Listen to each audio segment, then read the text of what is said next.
Leksjon 1. Prosjektledelsesmuligheter. Det er et bredt spekter av bransjer å jobbe i for prosjektledere. Det er sant. Det trengs prosjektledere på nesten alle felt. Nøyaktig. Fra konstruksjon til IT, deres ferdigheter er avgjørende. Ja, og det er spennende å se hvordan prosjektledelse utvikler seg over tid. Definitivt. Den tilpasser seg nye teknologier og metoder. Jeg tror det gjør det til et dynamisk yrkesvalg. Absolutt. Det gir også muligheter for vekst og avansement. Ja, og nettverk kan spille en stor rolle for å finne ledige stillinger. Sikkert. Å komme i kontakt med fagfolk kan føre til spennende prosjekter. Leksjon 2. En familiebegivenhet. En sønn som heter Alexei er en så spesiell del av familien. Ja, denne begivenheten burde gjort hele familien veldig glad. Jeg er enig. Feiringer som disse bringer alle sammen. Men noen ganger kan uventede ting skje. Det er sant. Det kan gjøre en gledelig anledning til en utfordrende. Ja, det er viktig å støtte hverandre i disse tider. Absolutt. Familiebånd kan hjelpe oss gjennom tøffe øyeblikk. Jeg tror det er det som gjør familiesammenkomster så meningsfulle. Ja, de minner oss om hva som virkelig betyr noe i livet. Leksjon 3. Prissammenligning. Ja, det er en fin måte å spare penger på. Sammenligner du priser også? Absolutt. Jeg sjekker alltid forskjellige butikker før jeg kjøper noe. Det er smart. Det er med på å sikre at du får den beste avtalen. Ja, og noen ganger kan priser på nett variere betydelig. Sikkert. Jeg liker å bruke apper som hjelper meg å sammenligne priser enkelt. De er virkelig nyttige. De sparer tid og penger. Nøyaktig. Det er verdt innsatsen å shoppe rundt. Dessuten er det tilfredsstillende å finne godt tilbud. Ja, det gjør shopping mye morsommere. Leksjon 4. Sykehusets plassering. Sjoaldais hospital ligger på et vakkert stykke land. Ja, med en dal på den ene siden og en golfbane på den andre.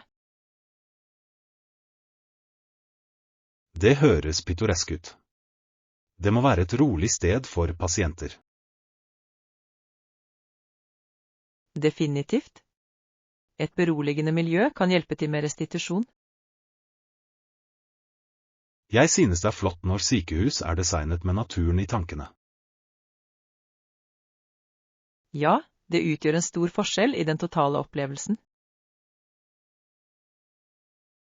Jeg lurer på om de har hager som pasientene kan glede seg over. Det ville vært deilig. Uterom kan øke mentalt velvære. Jeg håper flere sykehus tar i bruk lignende design i fremtiden. Leksjon 5. Fuglekall. En fugl roper i det fjerne, og mens du lytter, kommer lyden nærmere. Det er et så vakkert øyeblikk. Naturen har en måte å fengsle oss på. Ja, det er utrolig hvordan lyden av dyrelivet kan skape en fredelig atmosfære. Jeg elsker hvordan det kobler oss til miljøet. Nøyaktig. Det er som om naturen prøver å kommunisere med oss. Ja, og hver fugl har sitt unike kall, som er fascinerende. Jeg liker å se på fugler og lære om forskjellige arter. Jeg også. Det er en fin måte å sette pris på dyrelivet. Øyeblikk som disse får meg til å føle meg takknemlig for naturen. Leksjon 6. Organiseringstips. Definitivt. I tillegg merker jeg alt slik at ingenting blir glemt. Det er en så smart strategi. Det hjelper virkelig med organisering. Ja, og det sparer tid når du trenger å finne noe raskt. Jeg er enig. Litt innsats i merking går langt. Nøyaktig. Det er som å ha et personlig system som fungerer for deg. Bruker du spesifikke etiketter for ulike kategorier? Ja, jeg har fargekodede etiketter for forskjellige varer og områder. Det høres effektivt ut. Det må også gjøre alt visuelt tiltalende. Absolutt. Det er tilfredsstillende å se alt pent organisert. Leksjon 7. Presidentens tale. Og så, mine medamerikanere, vi må være sterke for det er mye å gjøre. Det er et sterkt utsagn. Den legger vekt på samhold og handling. Ja, det er viktig å samle folk i utfordrende tider. Absolutt. Ledelse handler om å inspirere andre til å handle. Jeg tror det er avgjørende for ledere å formidle håp og besluttsomhet. Ja, og det er en påminnelse om at de alle har en rolle å spille. Nøyaktig. Kollektiv innsats kan føre til meningsfull endring. Jeg tror taler som disse kan motivere folk til å komme sammen. Ja, de kan tenne en følelse av hensikt og fellesskap. Leksjon 8. Finne stasjonen. Se, der er skiltet til stasjonen. Stor. Hvor lang tid tar det å komme dit herfra? Det bør være rundt 10 minutter hvis vi går raskt.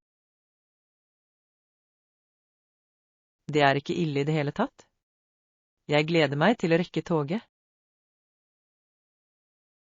Ja. Jeg elsker togturer, de gir deg en sjanse til å slappe av. Absolutt. Dessuten er det fint å se naturen passere. Nøyaktig. Foretrekker du vindussetet? Definitivt. Jeg liker å se verden gå forbi. Jeg også. Det gjør at reisen føles mye kortere. Leksjon 9. Forberedelse til utendørs. Bare bruk komfortable sko og ta med solkrem. Og en lue kan også være nyttig. Ja, spesielt hvis det er sol ute. Jeg glemmer alltid solkrem. Jeg må angi en påminnelse. Det er så viktig å beskytte huden din når du er utendørs. Absolutt. Jeg lærte det på den harde måten en gang. Ai. Jeg kan tenke meg. Ble du solbrent? Ja, det var ikke gøy i det hele tatt. Nå er jeg ekstra forsiktig. Smart valg. Litt forberedelse går langt. Leksjon 10. Gamle kamper. De ville bli tvunget til å kjempe mot hverandre med et eller annet våpen.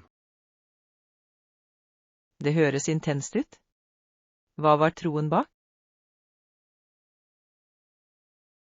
Folk trodde at gudene ville hjelpe dem i kamp. Fascinerende. Det må ha skapt en sterk følelse av tapperhet. Ja, og det påvirket sannsynligvis resultatet av kampene. Jeg lurer på hvordan dette påvirket hverdagen deres. Det ville ha vært en stor del av deres kultur og identitet. Absolutt. Slike oppfatninger former hvordan samfunn fungerer. Jeg synes det er utrolig hvordan historien er knyttet til disse fortellingene. Leksjon 11. Prøv nye nettsteder. Tror jeg skal prøve neste gang. Hvilken nettside anbefaler du? For hva konkret? Leter du etter reisetilbud eller noe annet? Jeg tenker faktisk på reisetilbud. I så fall vil jeg foreslå å sjekke ut kajakk eller skiskanner. De er populære.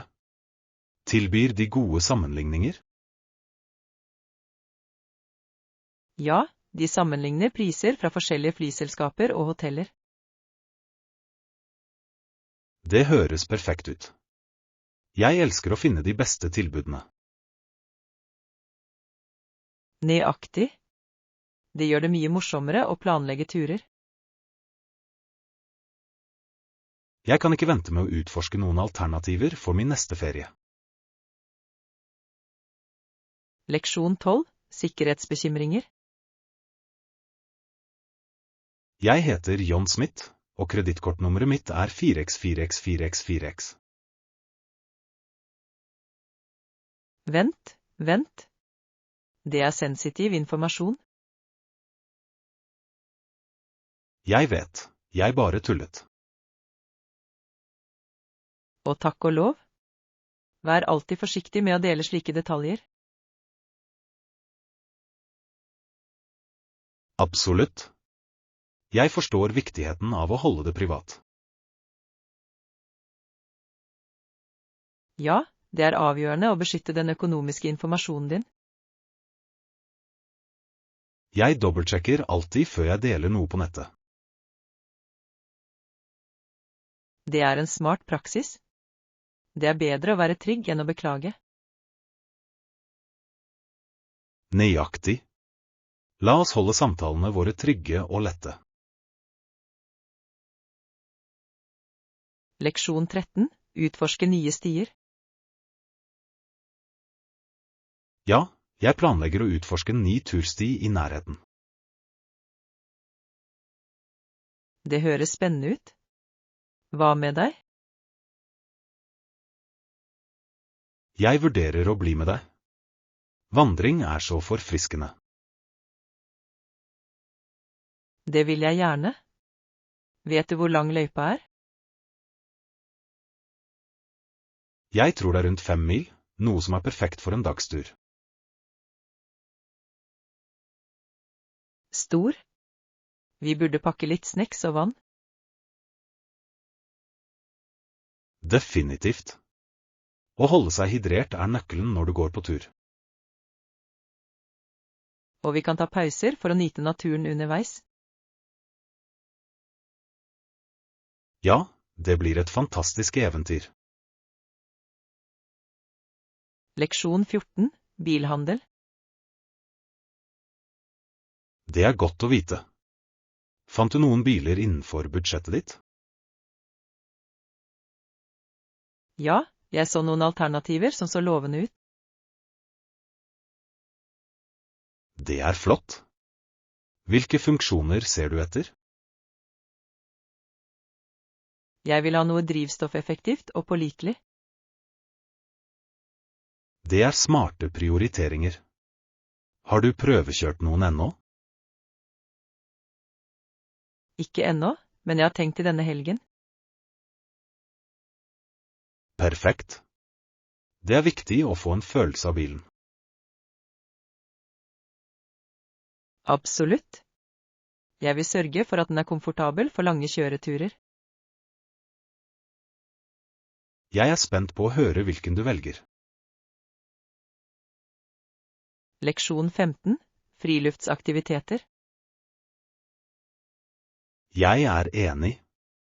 Jeg gleder meg veldig til å tilbringe tid utendørs og øve. Det høres fantastisk ut. Hvilke aktiviteter har du i tankene? Jeg vil gå litt fotturer og kanskje prøve kajakkpadling. Det er gode valg. Å være i naturen er så forfriskende. Ja, og det er en fin måte å holde seg aktiv også. Absolutt. I tillegg er det en flott mulighet til å utforske nye steder. Jeg elsker å oppdage skjulte stier og naturskjønne steder.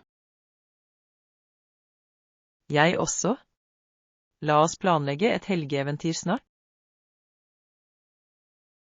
Definitivt. Jeg kan ikke vente på utendørs eskapadene våre. Leksjon 16. Ekstra tid til å slappe av. Ikke jeg heller. Det er alltid hyggelig å ha litt ekstra tid til å slappe av. Ja, nedetid er så viktig for opplading. Jeg er enig. Hva pleier du å gjøre for å slappe av? Jeg elsker å lese eller se en god film. Det er gode måter å rømme litt på. Ja, det hjelper meg å koble fra daglig stress. Jeg liker å gå turer i parken, det beroliger tankene mine. Det er en nydelig idé. Naturen har en så beroligende effekt. Det gjør det virkelig. La oss sørge for å planlegge litt avslapping. Leksjon 17. Diskusjon om ren energi. Kraft, det er rent, rikelig og bærekraftig. Jeg er helt enig. Solenergi er en så stor ressurs. Ja, det er utrolig hvordan teknologien har avansert på dette feltet.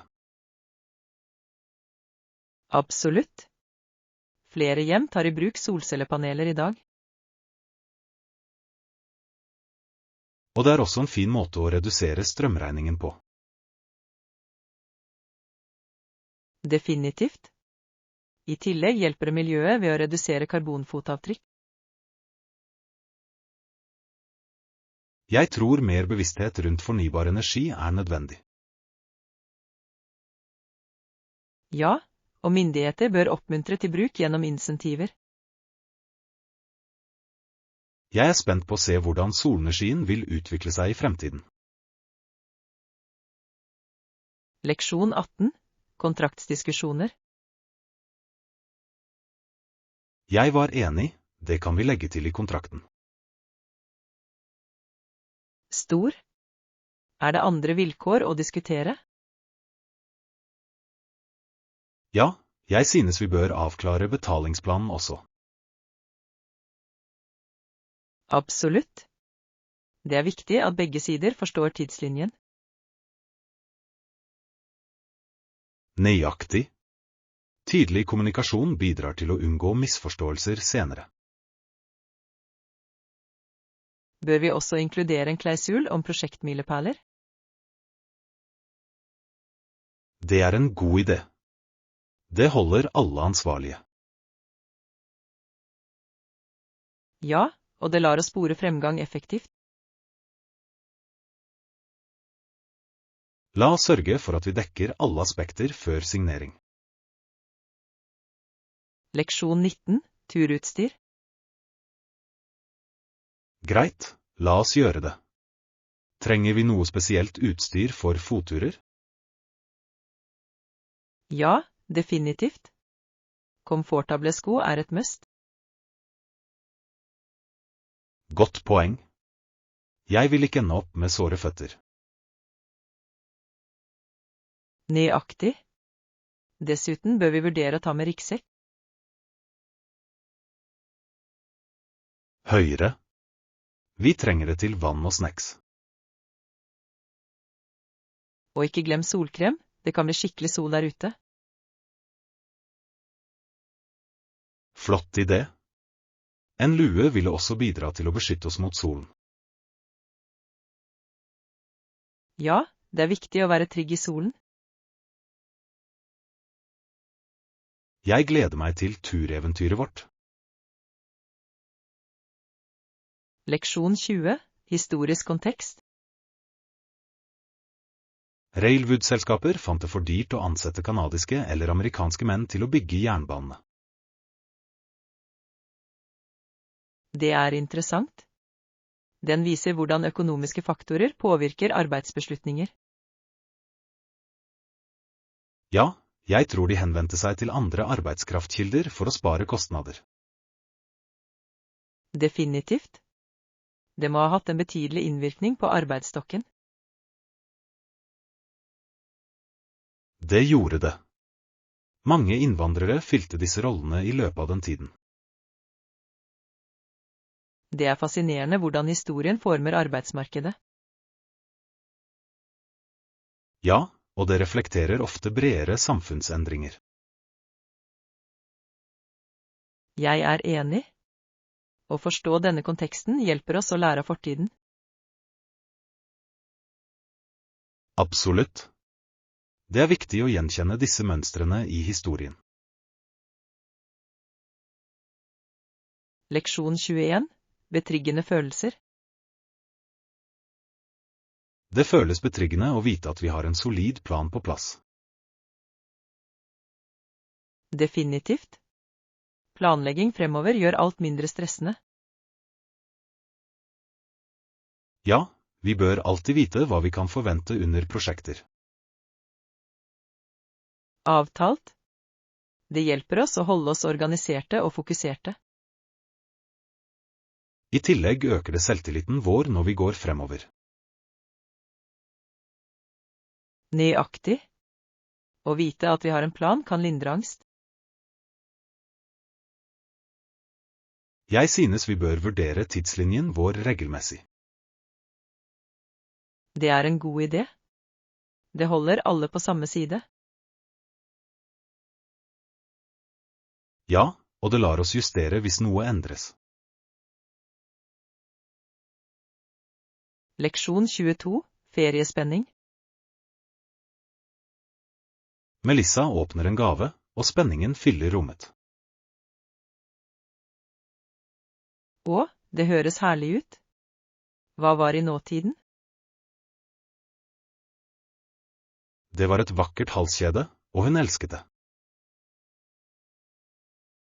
Det er så søtt. Jeg kan forestille meg reaksjonen hennes. Ja, det gjorde hele familien glad. Etter det legger de seg og drømmer om flere overraskelser. Nøyaktig. Forventningen til neste dag er alltid spesiell. Ja. Ben og Melissa våkner tidlig, ivrig etter å se hva annet som venter. Jeg elsker den følelsen. Det er som magi i ferien. Leksjon 23. Omfavne kreativitet. Det er viktig å omfavne vår egen kreativitet også. Absolutt. Å uttrykke oss er avgjørende for personlig vekst. Ja, det lar oss utforske hvem vi egentlig er. Nøyaktig. Å være kreativ kan også være terapeutisk. Jeg er enig. Det hjelper oss å behandle følelsene og opplevelsene våre. Dessuten kan det dele kreativiteten vår inspirere andre. Ja, det bygger forbindelser og bringer mennesker sammen. Jeg elsker hvordan kunst og kreativitet kan løfte samfunn. Det er sant. La oss alltid oppmuntre hverandre til å uttrykke oss. Leksjon 24. Bakeløsninger. Men jeg er sikker på at vi kan klare oss med kjevlen. Ingen bekymringer. Vi får det til å fungere denne gangen. Nøyaktig. Noen ganger fører improvisasjon til de beste resultatene. Ja, og det gjør ofte prosessen morsommere. Jeg gleder meg til å bake sammen. Jeg også. Hva planlegger vi å lage? Jeg tenkte vi kunne prøve noen småkaker. Det høres deilig ut. Jeg gleder meg til å smake dem. La oss samle ingrediensene våre og komme i gang. Leksjon 25. Landskapet. Det er ingen trær rundt Peggy's Cove. De dominerende trekkene er store, runde granittbergarter. Det høres unikt ut. Landskapet må være fantastisk. Ja, mange av steinene er på størrelse med små biler. Wow! Jeg kan bare forestille meg hvor imponerende det ser ut personlig. Det er en vakker kontrast mot havbølgene. Jeg vil gjerne besøke og se det selv. Det burde du. Naturen er perfekt for fotografering.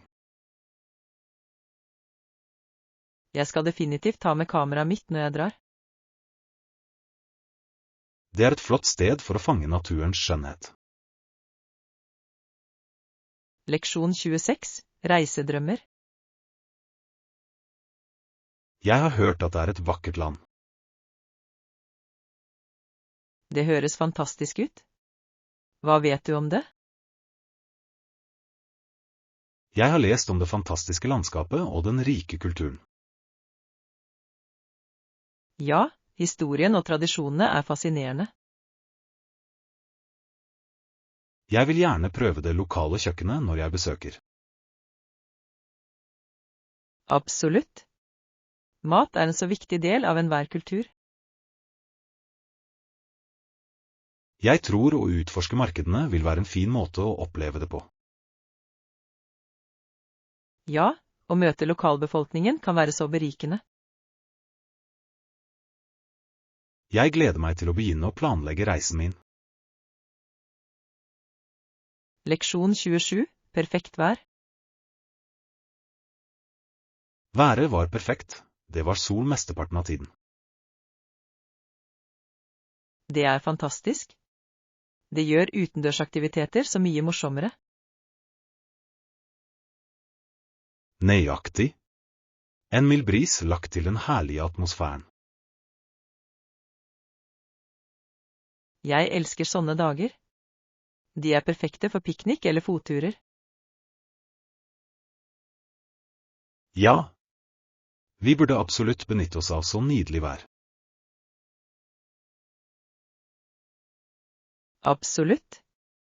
Det er en god unnskyldning for å tilbringe tid ute. Jeg er enig. Frisk luft og solskinn gjør underverker for humøret vårt. Ja, la oss legge planer for neste solskinnsdag. Jeg gleder meg allerede. Leksjon 28. Forretningsmodeller.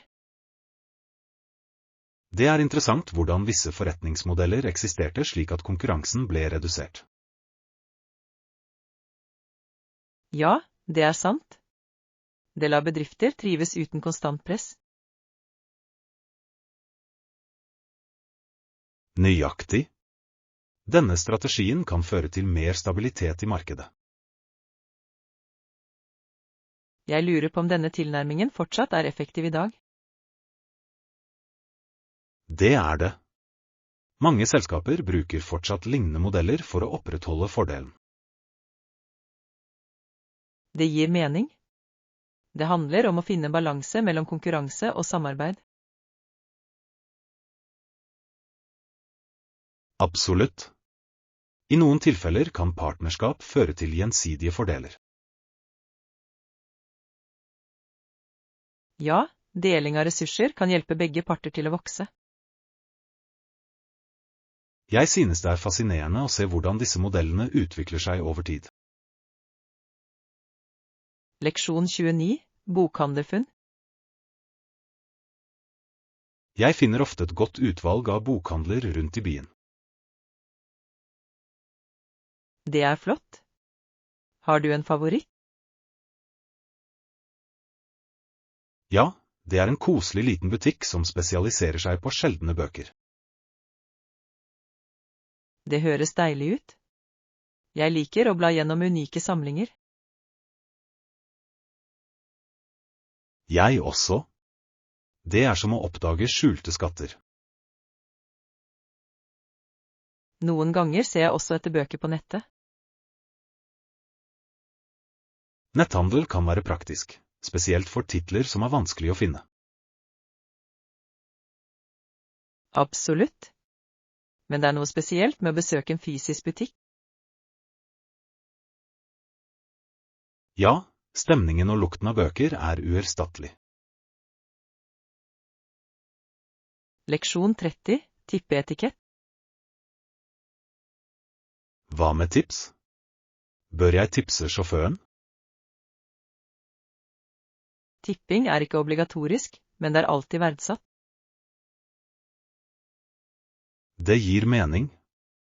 Litt ekstra kan gå langt. Nøyaktig. Det viser takknemlighet for god service. Hvor mye tipser du vanligvis for en tur? Generelt gir jeg 15–20% tips, avhengig av tjenesten. Det er et godt utvalg.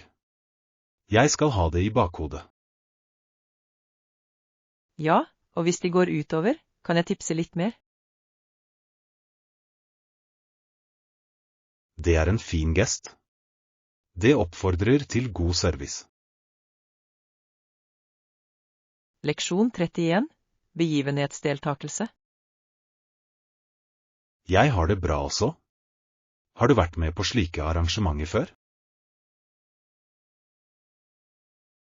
Ja, jeg har vært på noen lignende arrangementer, og de er alltid hyggelige. Det er flott. Hva likte du best med dem? Jeg elsker å møte nye mennesker og lære fra forskjellige perspektiver.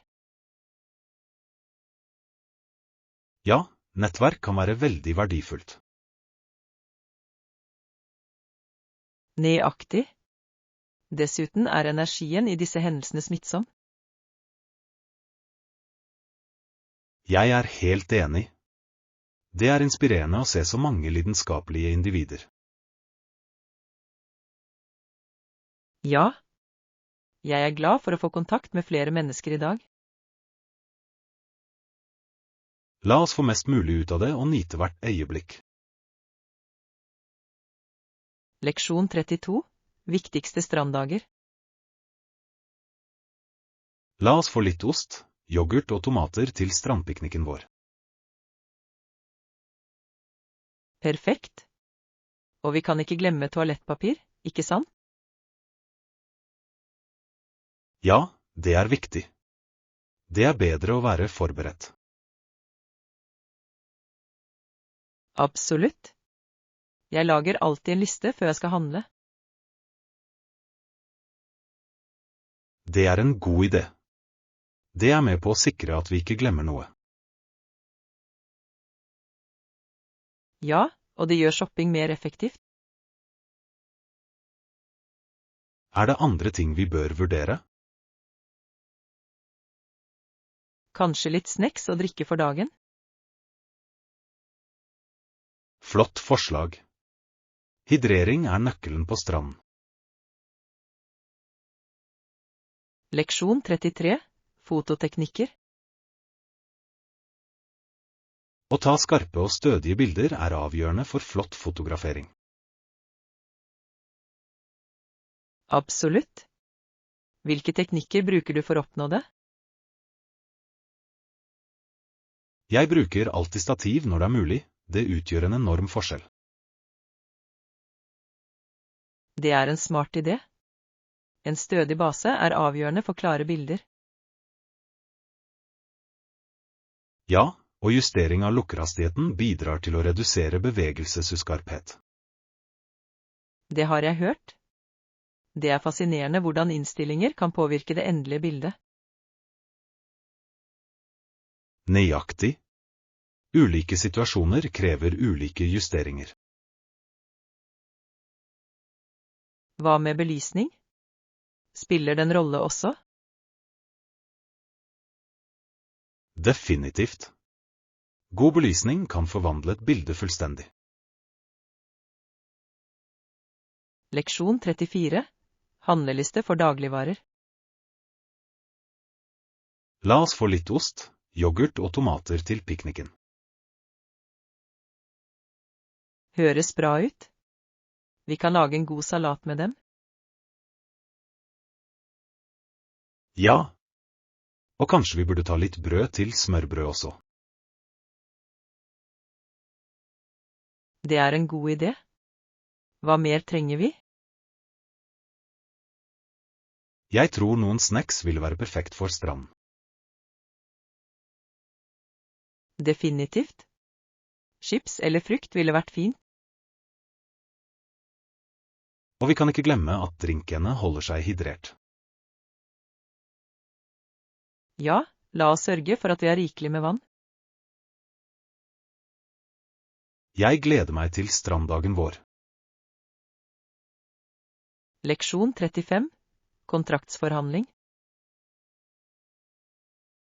Jeg ser til resten, jeg virkelig lei meg for det. Ingen bekymringer. Jeg forstår at det kan være litt overveldende. Jeg setter pris på tålmodigheten din. Kan vi legge det til i kontrakten? Absolutt. Det viktig å sørge for at alt klart. Det andre vilkår å diskutere? Ja, jeg synes vi også bør gå gjennom fristene. God idé. Tidslinjer avgjørende for å holde alt på rett spor. Definitivt. Jeg vil sørge for at de begge på samme side. Nøyaktig. Åpen kommunikasjon vil hjelpe oss å unngå problemer senere.